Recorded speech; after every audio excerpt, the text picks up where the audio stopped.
Assalamualaikum warahmatullahi wabarakatuh. Selamat menjalankan ibadah puasa sahabat Islamku.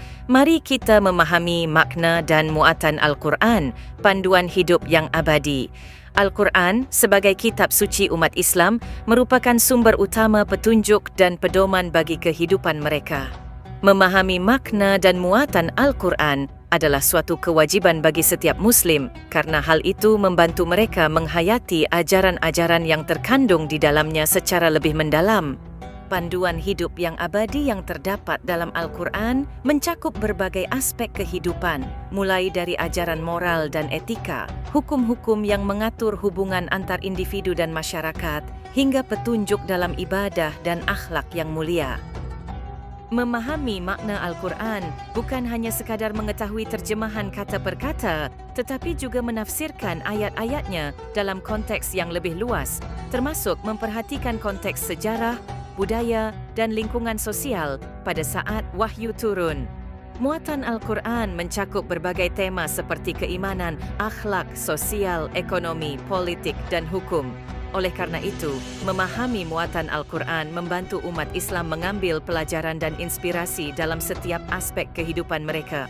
Al-Quran juga mengandung banyak perumpamaan, analogi, dan cerita-cerita yang memberikan pelajaran moral dan hikmah kepada pembacanya. Memahami makna di balik cerita-cerita tersebut membantu umat Islam mengambil pelajaran yang dapat diterapkan dalam kehidupan sehari-hari. Panduan hidup yang terdapat dalam Al-Quran tidak hanya relevan untuk masa lalu, tetapi juga relevan untuk masa kini dan masa depan. Prinsip-prinsip yang terkandung di dalamnya dapat diaplikasikan dalam berbagai konteks, zaman dan tempat. Melalui pemahaman yang mendalam terhadap Al-Quran, umat Islam dapat menjadikan kitab suci tersebut sebagai sumber inspirasi dan pedoman dalam menghadapi berbagai tantangan dan perubahan yang terjadi dalam kehidupan mereka. Memahami makna dan muatan Al-Quran juga membantu umat Islam untuk menggali potensi spiritual mereka, kerana dalam setiap ayat terdapat kearifan dan kedalaman yang dapat merangsang pertumbuhan spiritual. Selain itu, memahami Al-Quran juga membantu umat Islam untuk menjawab tantangan-tantangan intelektual dan argumen-argumen yang muncul dari luar, karena kitab suci tersebut merupakan bukti kebenaran dan keunggulan ajaran Islam.